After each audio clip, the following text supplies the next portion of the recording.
David Fowley, we are back again, but it's a little different this time. We're going to be talking about two movies, a double feature. Now, one might wonder, what does Spinal Tap 2, The End Continues, have to do with Megadoc, a film about the making of Megalopolis by Francis Ford Coppola? Well, they're both in the documentary genre or documentary genre adjacent genre. So I figured, hey, let's pair them together. We could do separate shows on them, but what fun would that be? I don't know if we're going to make actual connections between these films, but we're definitely going to talk about them. So, David Fowley of Kicking the Seat, how are you? I'm doing good. How are you? I wish I were doing better because I'm becoming cranky old man. I love everything old, and I pretty much hate everything that's new. And I'm going back. I'm watching a lot of old films, catching up on things, blind spots I've never seen before, and I'm being wowed and surprised and amazed and given hope for the future of cinema. And then I'm watching stuff that is actually coming out in what to those olden times would be the future of cinema. I despair. So It's hard to live in this future. Yes. it is. It specifically in terms of cinema. There's plenty of other things we could talk about, but we're not going to. Um, let's talk about Spinal Tap 2, The End Continues, a film that was out in theaters for a week. And we got to go see it. We paid to go see it, I should say, at our local cinema. And I made the mistake of watching the original 1984 Spinal Tap the same morning as going to see the sequel in the evening. Rob Reiner's classic mockumentary about Debut. a fictitious. Well, okay, yeah, his debut, and as you got to talk to, or you got to be in a participate in a talk with Rob Reiner at the Music Box Theater in Chicago this past week, which was pretty amazing, talking about a book about the making of Spinal Tap and Spinal Tap 2. So, and as we were talking about before we were officially rolling, I was reminded of all the great films that he's been involved in, namely, Spinal Tap, Princess Bride, Stand By Me. I mean, the list goes on and on. Talk about a guy who just classic after classic after classic. So to see this was a major step down. And I don't know if it's recency bias or what, but in the hour and 26 minutes or whatever Spinal Tap 2 is, I think I laughed a total of maybe a minute spread out, in terms of per jokes over that time. Whereas revisiting Spinal Tap, the original, I laughed consistently. I've seen that movie a dozen times, but I hadn't watched it in probably about 10 years. And it's still fresh and funny and real feeling. And you can understand how people at the time, not quite getting the whole mockumentary thing, because this was pretty fresh ground when it came out, thought that Spinal Tap was a real band. And it sort of became a real band where they would release, different albums and stuff over the years. This new one focuses on the band, who are all, pushing 80 at this point, coming back for one last show due to a contractual obligation, and trying to write new music and having a bunch of celebrity cameo duos. And that's pretty much it. There doesn't seem to be much of a story, whereas there was, a pretty decent story that was kind of snuck in, woven into the fabric of the original. I was disappointed in Spinal Tap 2. David, what did you make of it? So I was reminded after we watched the movie, I was reminded that, you know what? You can laugh at a movie or laugh with a movie, and you could laugh at a movie. I did a little bit of both here. And that doesn't necessarily mean it's a good movie. So, yeah, I felt like many sequels, this was kind of unnecessary. It seems bizarre, the whole timing of it all, but then I was reading up on why this happened. Is it because apparently there was, but I guess by late 2020, it was determined that I guess there was some kind of like a legal dispute or struggle over the film's rights and profits For decades, yeah. for decades, which is bizarre to me. But by late 2020, after 4 years of litigation, I guess all the characters, trademarks, licensing was now available. So now there's a Spinal Tap LLC, which sounds hilarious. But okay, so just because that happened doesn't mean we need a sequel. Now I'm not opposed to the idea of a sequel, but I guess my issue was I think, and maybe a little bit of backstory is necessary. I mean, I think the music that they came out with on the original movie was great. It was fun. It was clever. They even like toured as a band, in the early '90s when they reunited, and that kind of cool concept is cool. It was fun. You have three actor comedians who are continuing these characters in real life and going on tour. I mean, that stuff's fun. And what made the original movie work is that it felt like a documentary. This really does not. And I think part of it is because, or at least a part of one of the reasons why the movie didn't really work for me is that there's too much Marty DiBergi in it, Rob Reiner's character, who's the director of the Spinal Tap movie. Rob Reiner is actually the director, as you know, but he's playing a character, Marty DiBergi, who's a documentarian who covered the band on the first movie. Now, in the first movie, he's barely in it, but he's in it, which is wise, because for it to be a documentary, it's not that the director shouldn't be in the movie. It's just it makes the subject a little bit more, fascinating, and it makes the focus more on the subject if the director is not in front of the camera. Right. I mean, unless it's explicitly about the director's journey, exploring a topic like Roger Moore, not Roger Moore, Michael Moore. Yeah. Roger Moore would be great. Can you see? Imagine Roger Moore is bowling for Columbine. Yes, excuse me. But like Michael Moore going around interviewing people. Okay, fine.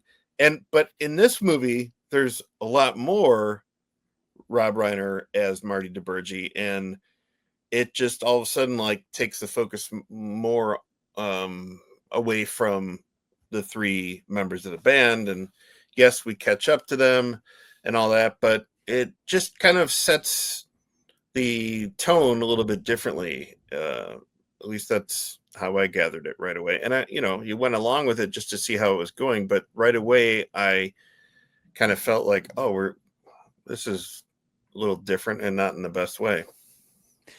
Yeah, I mean, I think it's like an Ouroboros of documentary and mockumentary filmmaking, because you had Spinal Tap kind of kicking this off, where it was funny, but the jokes, a lot of that came out of the fact that you felt like you were watching a real movie, a real documentary. So, for example, Michael McKean's character would just be rattling off, speaking in this long rambling monologue, and then you'd kind of catch yourself as it transitioned to the next scene, like, wait a second, what did he say? It's like, this probably wouldn't be a big deal if I wasn't under such heavy sedation. And it just, cuts to something else.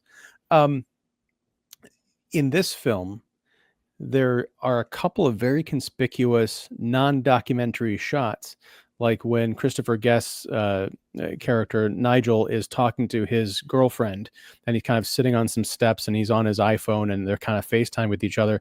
We get a shot of him like from the perspective of his phone. I'm like, there's no camera person who's sitting there filming that up from that. That's a complete artificial thing. Yeah. And I don't recall that being an issue with Spinal Tap, because this is Spinal Tap, I should say, from '84, because that office like kind of artifice had not been invented yet. Now, The Office got its inspiration, and you can go back to the British Office and kind of subsequent things in the intervening decades from Spinal Tap for sure. but they sort of, in making this new movie, forgot about the rules that they had already set. And I think that Right. they had done something a little bit more, a little truer to form, it could have worked. This felt very jokey. It also violated one of my own personal sequel rules, which is when you're making a legacy sequel, especially, I think you're allowed 2 callbacks at max. 1 callback. 2, if there's like an absolute banger that's going to get people to go, this movie is nothing but callbacks, from showing scenes from the original Spinal Tap to resurrecting bit characters because in the intervening decades they became huge. Like Fran Drescher and Paul Schaefer were not, lighting up Hollywood back in 1984, but because they became huge personalities, like, we got to get those characters and those actors back for the sequel. The one thing I thought was kind of interesting was the original Spinal Tap opens up with kind of like fan interviews outside a concert arena where they're about to go on, and they do that in the sequel. And I'm pretty sure it's the same person, but the blonde actress from that first movie in '84, they found her and got her to do a talking head piece, just talking about how much she loves Spinal Tap. And like, that's the way to do it. But when you're constantly saying, hey, remember this, and that extends to the songs. Most of the songs from the first Spinal Tap are amazing. Not only are they funny, but they also work as legitimately well put together, rock pieces. And even when they're talking about, back in the 60s, they had this whole kind of love child period with a song called Listen to the Flower People and Cups and Cakes. You can listen to those and say, these feel like they were very much of the time. And it's not just, this now sounds like, bad rock music from the 80s. They did their homework. In this movie, there's a new album out in kind of cross promotion with Spinal Tap 2, The End Continues. From what I understand, there's a couple of new songs, but a lot of it is the reworkings of the old songs from the previous film, but now they've got celebrity cameos. Like, we've got Stonehenge, but look, it's Elton John. We've got Big Bottom or which Sec Farm. I can't remember which one Paul McCartney was on, but I think he was on Cups and Cakes. Was it on Cups and Cakes? Okay. Yeah. It's been a week since we saw the movie and it's already leaving my consciousness. It's just, what would be great in a Spinal Tap sequel is to show that the creative team still has it without having to go back to the old things. Give us stuff that we're going to be talking about 45 years from now. We're not going to be talking about Spinal Tap 2. We're going to be going back to the jokes from Spinal Tap 1. Well, that's I'm looking at the track list for the new album. The new album's called The End Continues, and they do a great. There's one great bit in the new movie where they take I forget the guy's name, but they take a famous rock album photographer, and they kind of involve him again, and they take an album cover photo for their new album, and it's basically like literally position and kind of like giving the same aura, copying the same positioning and aura of the first Crosby, Stills, Nash album, where they're all sitting on a couch, which was kind of funny. But yeah, there's 12 tracks on here, and 3 of them are like you said,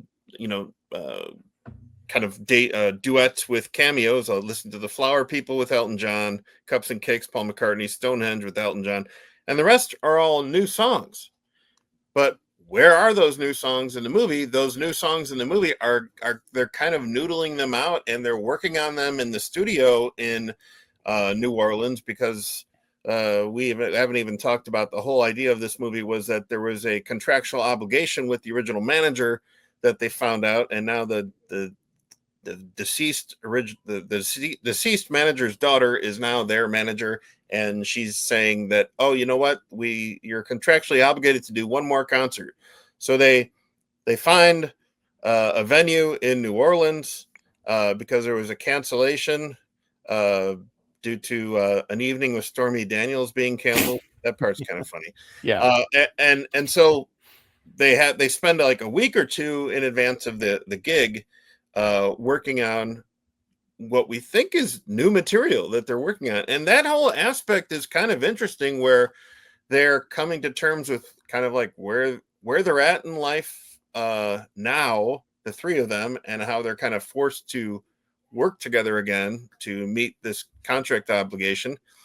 And there is a little bit of a funny part where the place that their manager has them staying at is like an old it's in the old, like, I guess Beale Street, the old part of New Orleans, and it's actually part of a ghost tour that they're staying in, which is kind of funny because like these are old ghosts, and they're hanging out in this, they're old rock stars, and they're hanging out in this hotel or whatever, this house. Well, but here's the thing: what you had just said has more potential than what we actually see in the movie, because that concept is introduced. They're sitting around their living room. All of a sudden, this ghost tour like walks in the front door, and it's like, oh, and then this place is haunted by blah blah blah. Don't mind us. We're just part of the ghost tour. That's not funny. Yeah. And they come back later and they just do the same thing where they're walking. Hey, remember how this was funny? No. If it had been something where the power goes out as this ghost tour is happening or something, and then the light comes on, you see these, because Spinal Tap, they have not aged well. No, they are old, overweight, and I'm not trying to attack anybody, but just the reality of aging, right? Yeah. But you can very easily see with the right lighting, people are like, oh my god, it's three ghosts or something like that. Yeah, I mean, it would have been great if like the tour entered the building and the lights went out, and then they're finding flashlights, and then you see their faces, and that would be kind of scary. But and I get it. When a movie's not so great, I hate for us to get in the habit of like, well, if only it was this way, if only it was that way. But it's like, it's frustrating when you really do like these characters and the concept, and it's easy to see a better way to do this. And I think even bringing in McCartney and Elton John into the studio is just an added way to kind of like pad up the running time for the movie. It just feels like a distraction to what could be an interesting exploration of where these old guys are at right now. Well, it's also, first of all, I used to be of that mind of like, film criticism should not involve rewriting the movie, but I've had to sit through so many terrible movies that honestly, I think it's honest to my experience as an audience member watching this, actively thinking, why isn't this working? Here are 10 ways that this scene could be better, but I'm not going to talk about Alien Earth anymore on this particular podcast. But I will say, just in terms of the rules of the universe that they established in '84, Spinal Tap was a joke. Mm-hmm. They were a moderately successful kind of English rock band, but towards the end, that was the whole thing. They kept getting their gigs canceled. They kept getting kicked out of their hotels. At the end point, they're like Puppet Show and Spinal Tap, at like a Great America type of situation. So in this film, for Paul McCartney and Elton John to show up and want to work with them, I mean, I understand that they had gotten some kind of hit because Garth Brooks and Trisha Yearwood covered one of their songs. But there should have been, you could have played with that more. Like maybe McCartney and John didn't want to, they were contractually obligated or something because they all had the same record label or management system or something to perform with Spinal Tap, but they actually hate the band, but they have to act like they don't, something like that. Or I love the idea because we see it, not all the time, but it happens when you've got a classic rock song or an old tune that gets covered by the hot young up and comer, or mixed into remixed, or I'm blanking on sampled in a new. What if Sex Farm or Big Bottom had been incorporated into like a rap song or something like Dog that, or something, yeah, right? But I'm thinking like, and I understand this is a lower budget movie with a small scale, but plan it. Execute it on a large scale. Mm-hmm. Get Billie Eilish to cover Big Bottom or something like that in her way, and then it becomes this generational youth sensation, and then you're off to the races. There are so many different possibilities. Something that was not contemporary with the development of this movie, but if they had waited a bit, it could have been. Remember in 1984, the whole controversy with the with Spinal Tap's album, the Black album. There's that whole like, oh, it's blacker than black. Yeah. It's because Smell the Glove was initially a woman on, Controversial. yeah, a woman on all fours, and there was a guy sticking a glove in her face to smell it, and they're like, you can't do that because it's sexist. Sabrina Carpenter's new album, Man's Best Friend, has her down on all fours in front of this businessman type guy, and he's holding up her hair as if she's about to do something. You could play with that. You know, what is something that it was sexist back in 1984 and is still sexist now, but is acceptable Right. because you've got this, you know, empowerment kind of a motif. There's so much you can play with here, so much potential, that to watch an hour of these old guys just noodling on songs that we don't really ever get to hear, it's such a waste. I was depressed watching most of this movie. I wanted to go home.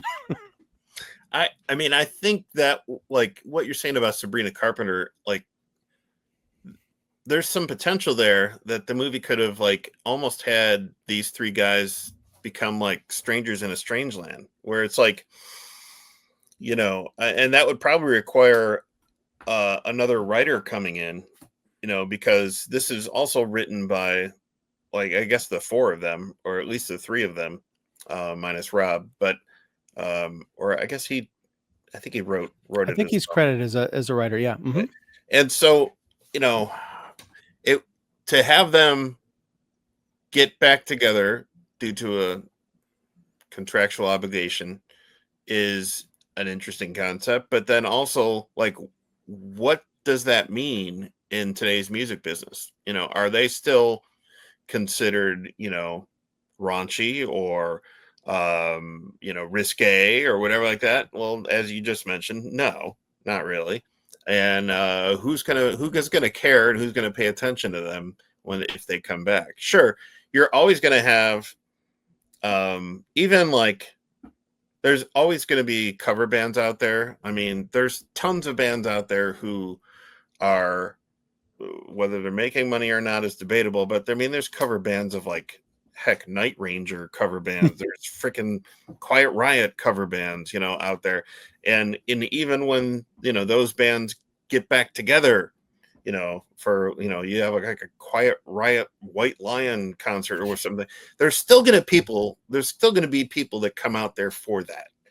So, but I guess to me, it would have been very interesting to see a kind of dwindling reception to this, you know, reunion. And also, it would have been nice to see, like, the fact that, oh, like, if these three guys agreed to reunite, it would be obviously they have to, you know, commit to what the contract says, but also as artists, it would be interesting to see them say, all right, we'll do this, but, you know, half of the songs we do are going to have to be new ones, you know, or something like that. And there's a point where you almost think that that's kind of what's going to happen, because in the studio, they're really working on, like, new stuff and they're trying to. But, you know, in the kind of climactic third act where we see them performing in New Orleans, it's going back to Sex Farm, Big Bottoms, you know, Stonehenge, and stuff that we know from '84. And it's sure, it's nice to hear those things again, but I would rather them being, you know, those songs being, you know, played alongside new material. And even if the new material was kind of like you pan to the audience and the audience is bored or they're booing or something, you know, that would be fun, because a lot of times that's how it is. You know, I just saw Sheryl Crow perform at the Outlaw Music Festival in Wisconsin, and she even said, you know, a long time ago, Lionel Richie said, "Don't play any new songs because your audience is going to check out. So I appreciate you listening to this next one." Yeah, yeah. If you're a fan of an artist or a band, is like you should appreciate new stuff as much as you appreciate the stuff you're familiar with. I mean, artists evolve or should evolve, and it shouldn't just be a greatest hits show. But the joke would be with Spinal Tap is that, did they ever have any greatest hits, because they were so kind of, like, you know, ridiculed and that were such a joke in the '84 documentary. And so that even if they opened up this movie with the fact that, hey, after that documentary, they hit some, moderate success, and here's where they're at now, and we do see a little bit of here's where they're at now, of course, and some of it's funny, like the fact that Nigel, Christopher Guest's character, runs a cheese guitar like trade shop where you could buy cheese all you want. This is Nigel Tufnell, and but you could also bring in a guitar and trade in a brick of cheese or a roll of cheese, and he does that with his wife, and that kind of stuff is funny for a little bit, but they kind of run it into the ground. Same thing with Harry Shearer's the bass player Derek Smalls. He runs a little shop of glue. It's a glue store. Yeah, there's the new museum of glue, and then he also performs with a Philharmonic Orchestra, and has composed a symphony titled "Hell to Pay." Toupee, like a toupee. Yeah, and you know what? I saw that joke was in an episode of Amazing Stories in 1985. It was called "Hell to Pay." Awesome. Yeah. And so I don't know if I'm sure Harry Shearer knew about that joke from Amazing Stories. So it's like they're probably thinking like, okay, nobody remembers that. Well, we do. And then what's let's see, what's David St. Hubbins doing? He's in Morro Bay, California, composing music for a true crime podcast, and he also composes music for On Hold music, phone music, which is kind of funny a little bit here and there, but it's like, again, some of that stuff just they sit on it for a little while, but it's after a while it's just it's not that funny. I don't know. Yeah, I mean, and you could have even done some kind of a callback where they're working on the new album and David comes up with some ideas and is like, what about these? And it sounds like hold music. Right. Or something like that. Right. Because that's what he's so used to doing. Yeah. But I mean, what you said about Hell to Pay, about like maybe they won't notice, but we will, gets to my big problem. I have many problems with this film, but just kind of philosophically, this isn't a movie that's being made so that TikTok fans and younger, millennials are going to flock to see it. No. It's made specifically for fans who remember the old stuff and will come out to see a sequel to Spinal Tap. And if that's the case, they probably have watched Spinal Tap and repeat, and they know it and they love it. So are they going to be satisfied paying, $14 to just have, fourth generation Xeroxes of jokes that they already love spewed back at them for, not even 90 minutes? It's frustrating, and it's kind of insulting, especially as we've discussed. There is a world in which they make a sequel to Spinal Tap that doesn't reference anything, but shows that, hey, we still have it at 80 years old. We understand pop culture and trends and things that are maybe even true today as they were back then. And what does that all mean for art? Mm-hmm. How does Spinal Tap act in a world of AI music? There's so many different possibilities you could have gone with this movie, even on a limited budget, and they just don't go with any of them. No, they don't. And, it's unfortunate. There's even the way the movie ends. I'm not opposed to, showing end credit scenes, of course, especially in comedies, they can be funny. And they did it in the original movie. Yeah. Yeah. And, some of the stuff is funny here, but again, you run the risk of showing comedic bits that are in the end credit scene that are potentially funnier than what's in the movie we just saw. So yeah, it's just frustrating to even recommend this to people who really love the original. I would not. I'd say go get the Criterion, because it has a lot of cool extra stuff. Or if you could catch any footage of Rob Reiner discussing the making his various appearances that he has been doing, try and catch that, because he has a lot of fun anecdotes, in the book, but also, in person. He did say that originally the whole this one goes to 11. I don't know if you know this story, but that wasn't really planned. I mean, that was all improv. The idea was that they would what was written was that they would have a bit where Nigel would show Marty that these amps go to 11, and so he works in that scene. He works around to it, from 1984, and he shows him certain guitars. He's like, "Don't even look at that guitar. Don't touch it." Yeah. and then and then he gets to the amps, and they talk about this one goes to 11. But that part where there's that pause, Christopher Guest was not anticipating Rob Reiner to do that, because like, well, why don't you just make all of these that go to 10 and make the 10 louder? And he wasn't expecting that question, and that's why there was this long pause where he said, "Well, these go to 11."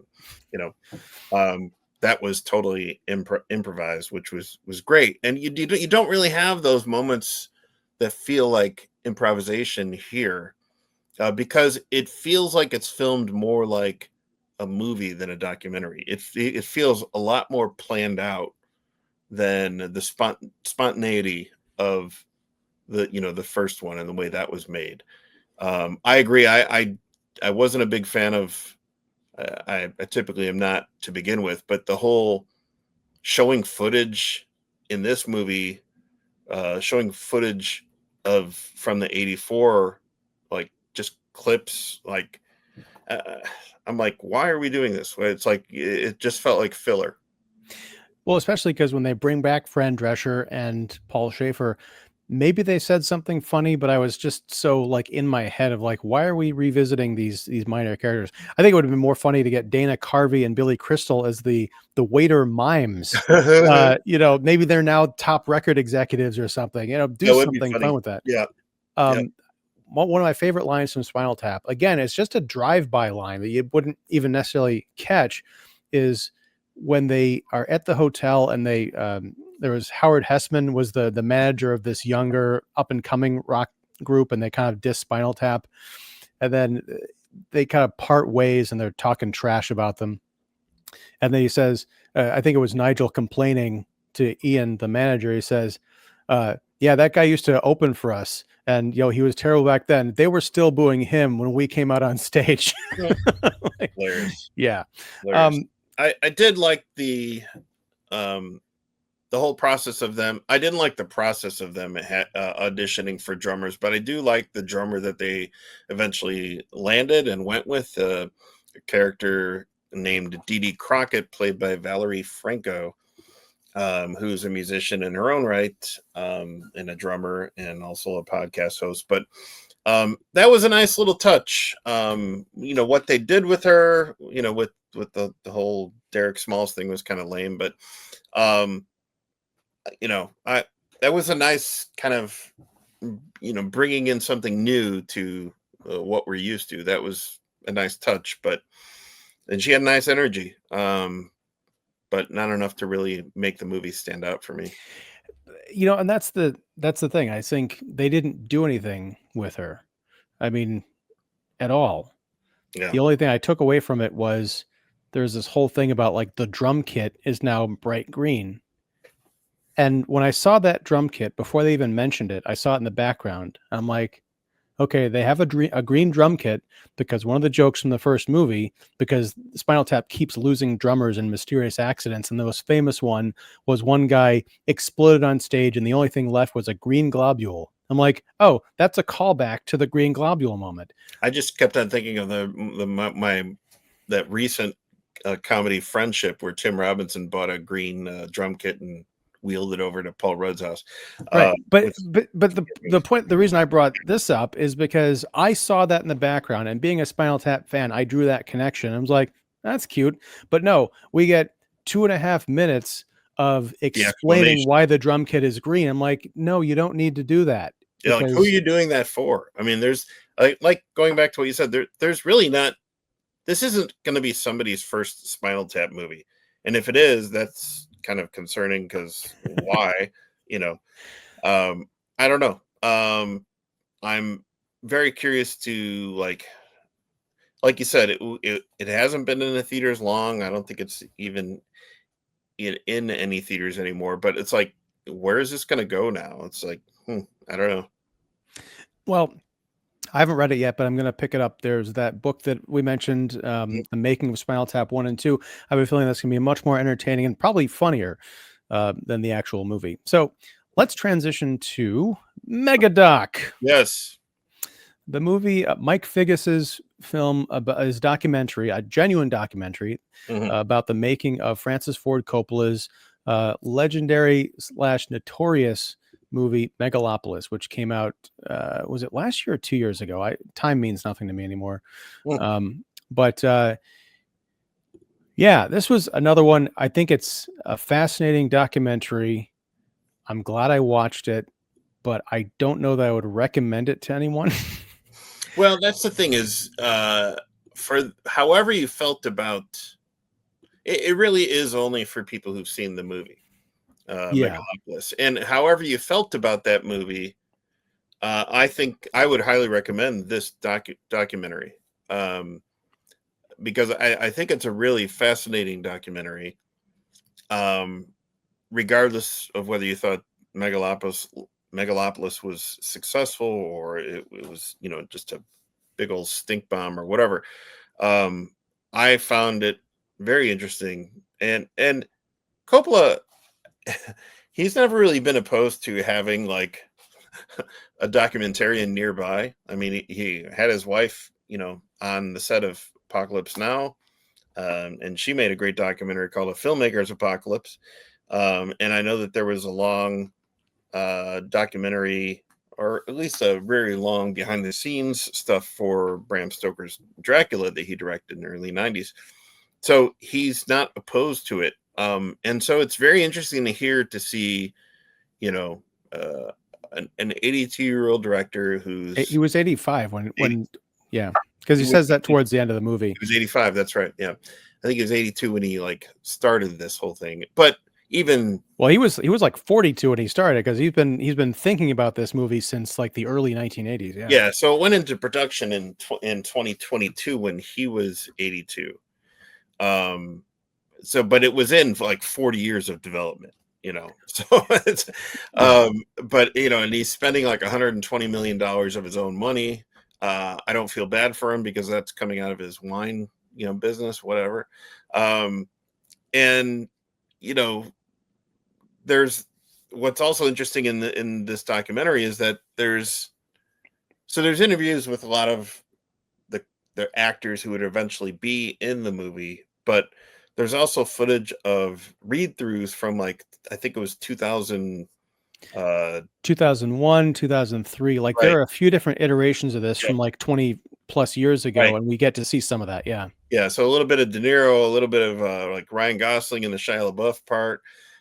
So that's kind of interesting that even Coppola is okay with the fact of even including that. And so you do see, I think it's kind of what Mike Figgis is the director is providing us with is kind of something that's rare, is to again, whether the end product is a good movie or not is up for debate, but it's very interesting to see how all this is either coming together or not coming together. And what the atmosphere is like. And we see in this movie that a lot of times the atmosphere is kind of one of frustration and confusion and befuddlement on the part of the actors involved and even the production crew. I thought it was very interesting to see. I think her name is Beth Mickle, who is a production designer on a lot of James Gunn's films, and she was a production designer in the recent Superman movie. She was hired by Coppola to be a production designer on this movie, which was being shot in Atlanta. And after a while, she just kind of left, because out of frustration. Well, Coppola fired. It was one of the other production design leads, and then I believe she left, and the rest of their team left as well in protest. And Coppola and there was all this kind of like scandal in the trades and everything, but then I think it was Figgis, or I don't know if it was a voiceover or something, but they said basically Francis Ford Coppola was in a much lighter mood after that whole fiasco. And it's the reason I said I can't quite recommend this is that it feels like a cobbled together collection of special features without a centralized theme. We talked earlier about Rob Reiner being in Spinal Tap 2 too much. I think we see way too much Mike Figgis in this movie in scenes where he's kind of like doing this camera confessional, but he's talking to the audience in ways that feels like would have just been narration in a more traditional documentary. I'm like, why am I looking at you? There's no reason that what you're saying can't just be done in a voiceover as we're looking at something more interesting. It doesn't say anything really about his relationship to Francis Ford Coppola. He says, well, I learned a couple of things from him, but that's sort of my central problem here is this feels like a movie that's very compromised. Like they were able to get what they got, but what they got wasn't enough to make a real movie with a purpose. But they're like, well, we've already got all this stuff together. We've got to put something out. Case in point, Adam Driver and Natalie Emmanuel are conspicuously absent for most of this movie, which is largely behind the scenes stuff. So who we get access to is Shia LaBeouf, Aubrey Plaza, and eventually Giancarlo Esposito and a little bit of Dustin Hoffman towards the end. Well, John Voight too. With a peppering of John Voight. Yeah. It's mostly LaBeouf and Plaza. And I'd be fine with a documentary about Shia LaBeouf's like flame out of his career and coming on to Megalopolis as his if this movie sort of becomes about that, because that is the closest we get to a through line in this picture is his deterioration of his relationship with Francis Ford Coppola. But it's like, well, you know, he's a side character in this movie. And it comes out that Adam Driver and Natalie Emmanuel, they don't like being filmed while they're not acting. Yeah. And there's some really interesting, reasons why that is. And that's revealed way later in the film. It's almost like Figgis was acknowledging, hey, we're 45 minutes into this thing and we don't have anything really on the two main stars of this film that we're making a film about. Let's address that. But then the other reason I think this doesn't work, and this is just for me, for anyone who complains about the bloated budgets of Hollywood movies, like, why do movies cost $250 million or $350 million before they even come out? Like, what's that all about? Now, I understand this is privately financed by Coppola and is only $120 million. But when you see like how much rehearsal time is devoted to these like playing in stage games and roller skating and just messing around, I'm like, yeah, this is why people hate Hollywood. Like, you really should not show how the sausage is made, because then you hear them talk and they're just so much into their own fart sniffing and talking about the process and all this other stuff. I'm like, you're paid to pretend. And Right. From what I saw in the final product of Megalopolis, a movie that I actually happen to love and respect, I'm watching this documentary. I'm like, where is any of this in the film? Well, I think, I mean, what they're showing isn't how every Hollywood movie is made, of course. Well, but right. But it's easy to watch this and say, okay, this is only $120 million. And they blew all this money on this rehearsal time, the quote unquote rehearsal time. He bought a Days Inn, like a dilapidated hotel that they call it, stay in. I'm like, you just watch all this, and they keep talking about this mostly in the front loaded part of the movie. Like, oh, to rent this soundstage for this gladiator chase, which you don't even need to actually rent a soundstage for. That's gonna be $500,000. And they break it down like, it's $120,000 to feed all the extras and all this other stuff. I'm like, what are you doing? Well, that's what's interesting to me about, like, one of the reasons why I feel like this documentary was made is that, like, in a way, it's almost like Mike Figgis saying, can you believe the lengths that, Coppola is going here to make this? And there's so many moments.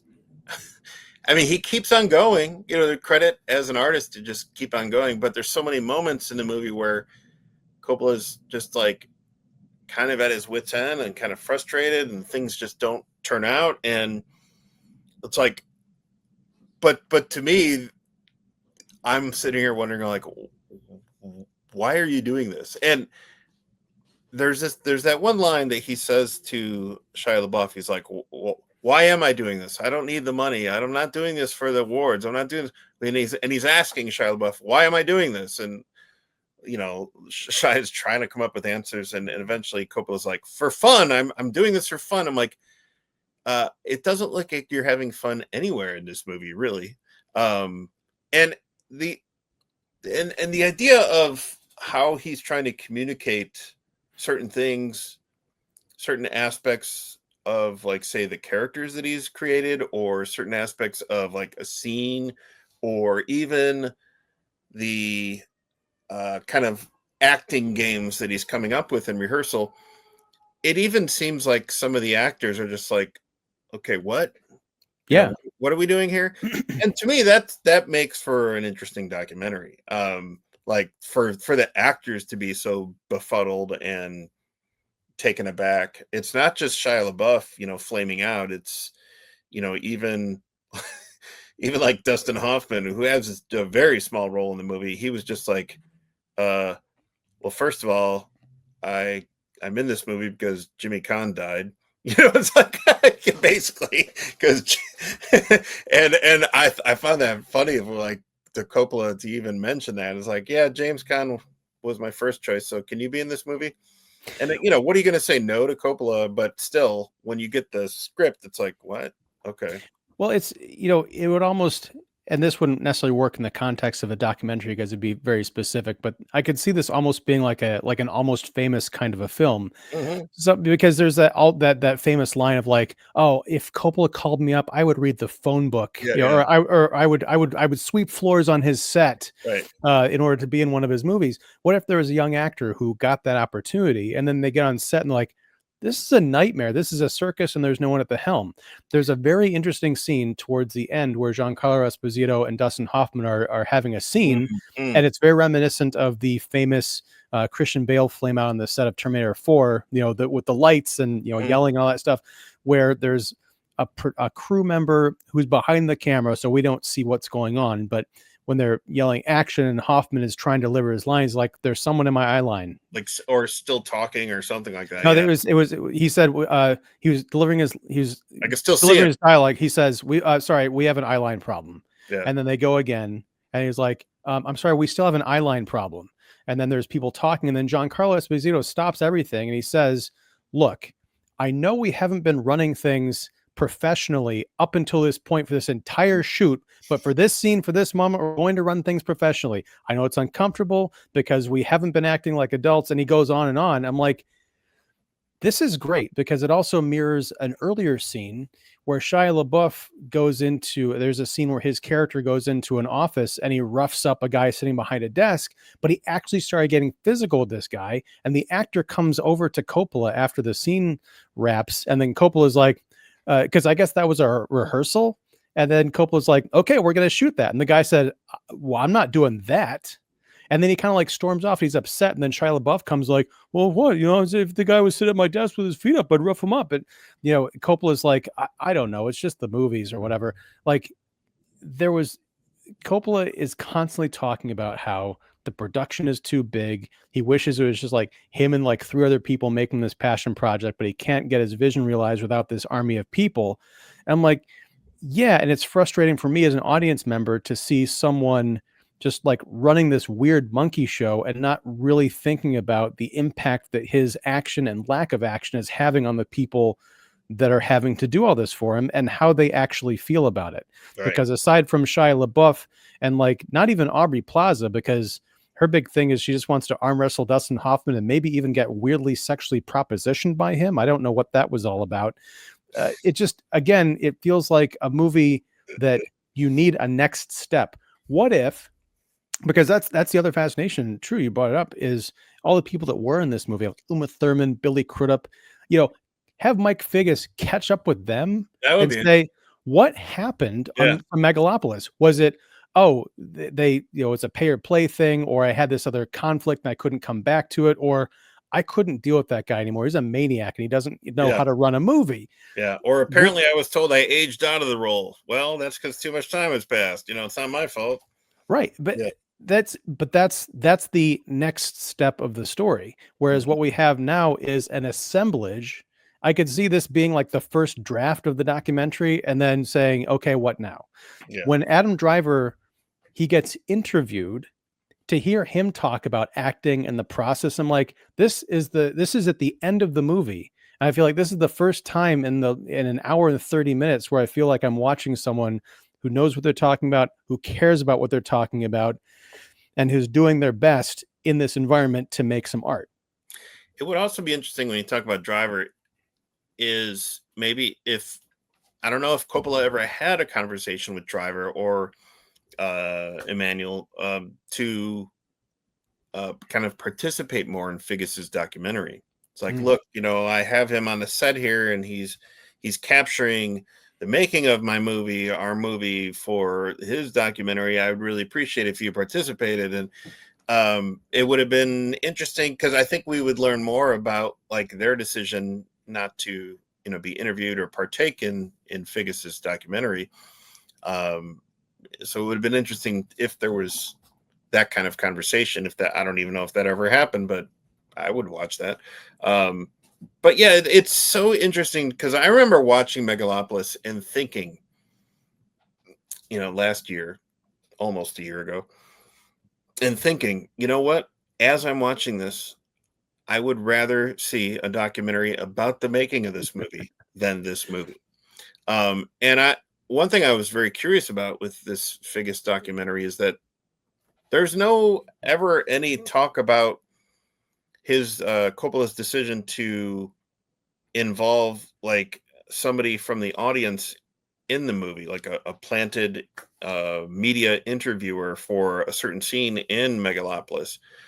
There's no discussion about that. There's no. Wait, I'm missing what you're saying. What? When the movie first premiered, even at our press screening at the screening we went to, there was somebody planted in the theater who would interact with Adam Driver being interviewed in the movie. If you remember that. No. Okay. So, but you said you like this movie, but you don't remember that. Well, the thing is, I think I don't know if I went to the press screening. Oh, you didn't go to the press screening? No, I think I just paid to go see it in the theater. Ah, okay. So at Cannes and also at our press screening, there's a scene where Adam Driver's character is being interviewed in the movie for whatever, the media or whatever. And at a point, somebody like there's a spotlight in the theater where you're sitting at. There's somebody stands up in the seats, in the theater seats, and interacts with the screen, and like they're talking to Adam Driver. And that happened in a couple of different, not just at Cannes and not just at our press screening, but I think maybe a screening in New York or something like that, or LA. And it's an interesting concept, but I would have liked to have heard Coppola actually like discuss that decision in Figgis's documentary. Or was that even because I had not heard this story until you told me about it just now. So that's why. Okay. So I definitely was not at that press screening. Okay. All right. And it hasn't come up. So it'd be great if that person's name was Lawrence Woolsey. But no, was that even Coppola's idea, or was that more on the part of like Lionsgate or whoever, released the film as kind of a promotional thing? And if so, the other thing this movie is missing is the aftermath, the release of Megalopolis, the reaction to it. How does Coppola feel about it? Because there was a whole big thing where people were kind of trashing it and he was kind of going after the critics and it was going back and forth. So where's that, next step? I agree. I'd like to see, if it was his idea to do audience plants, that's fascinating. If it wasn't his idea, what did he feel about it? Would he think, hey, that's great? Or I don't need no cheap tricks to promote my movie. What are you doing? What are you talking about? Right. Yeah. There is, I think the movie, from what I remember, the documentary kind of ends with Cannes. Basically the movie going to Cannes. And it's really bizarre to like, I would have liked to have seen more interviews with like Figgis interviewing some like viewers who were at that screening. Yeah. That would have been interesting. Like okay, I know that there was a 15-minute standing ovation, but how do you really feel about this movie? Because no one at any point anymore believes these standing ovations, and it's like whatever. And you see there's footage of Coppola walking into the theater, and it's all slow-mo and very dramatic music and everything, and it's an emotional moment just because it's Coppola and his age. But you know people forget, going back to like any actor signing up for Coppola, like people forget, like he hasn't made like The Conversation, The Godfather, Apocalypse Now. He hasn't made any one of those types of movies in a long time. I mean, this is a guy who made, Jack, Robin Williams comedy, and a bunch of other stuff, for better or worse, So that's just to say that it doesn't, just because Coppola is making a new movie doesn't mean it's going to be, another uh, cultural classic. The fact that he made Megalopolis for at his own pace, with sticking to his own principles and holding to apparently whatever vision he could financially afford, you know credit should be given to them, and credit's due to that, um for those reasons. But overall, I wasn't, I don't think that movie was, Megalopolis was very successful. It was kind of ridiculous in a way. um It was, but I think what I liked about it is, again, we don't need to rehash Megalopolis. I thought was a pretty brilliant movie. It is very strange and very odd, but it does have its own reality and a message, I think, at the end of hope. A message of hope at the end of it, which we don't typically see from what is presented as a dystopian, Sure. kind of future Yeah. drama. But I think we're kind of finding some similarities here between this and Spinal Tap 2. It's like, after 40 plus years, what do you have to say? And that's another frustration for me. I guess I could recommend this movie, Megadoc, to people, but not in a way to say, hey, you're really going to enjoy this movie. It's like, watch this, watch Megalopolis, and then think about, is this the best version of a documentary that they could have made about Megalopolis? Well, the other thing both these movies have in common is, I don't think anybody should go into these movies cold without having seen what came before it. Right. Yes. Yeah. Reverse what I just said. Watch Megalopolis and then watch Megadoc. Sure. But the other thing, it's Giancarlo Esposito talks about this, and he says it in sort of a loving and admiring way, but throughout the entire documentary, I was thinking of it in more of a derisive way, which is basically like, oh, these artistic geniuses, they don't have to necessarily have a full script or everything worked out. He wants to discover how things are going. I'm like, Coppola has been living with this story for over 40 years. And to go into this and say, well, I don't know what this character's thinking, or I don't know what they want, or, what do you think it means? Like, no. You should know this.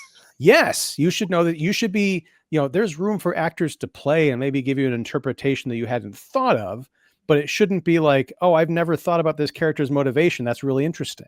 And that's why I think we would have gotten more out of Eleanor, his wife, his late wife, who passed away in last year. Yeah.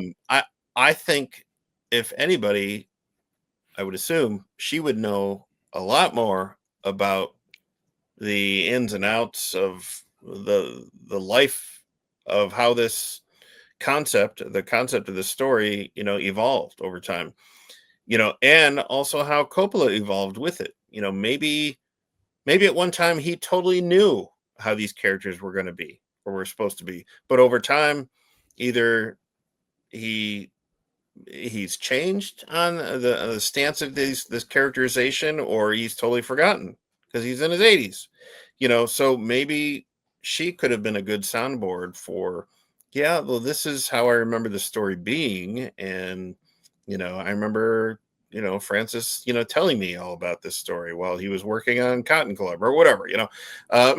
So it would have been, I don't know, interesting to see a little bit more from her on it as well, especially considering she was a documentarian as well. Yeah.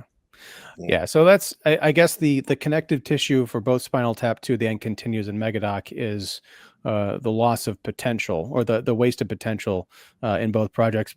Interesting in their own regards, but I don't think satisfying as movie-going experiences. Yeah.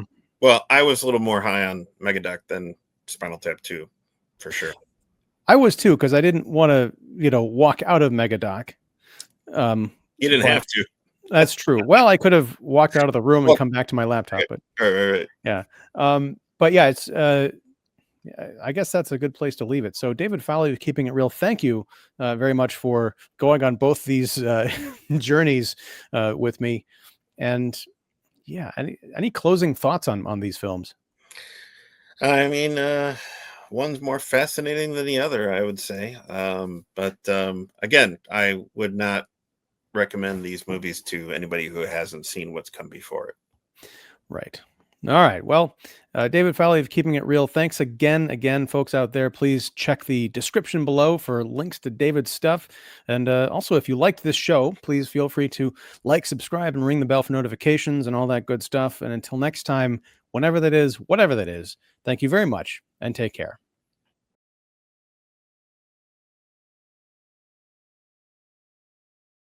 Hey everyone, Ian here. I know, long time no see. But if you like the video you just watched, feel free to subscribe to Kicking the Seat right here, and also check out the playlist and recommended video right here. Thanks for watching.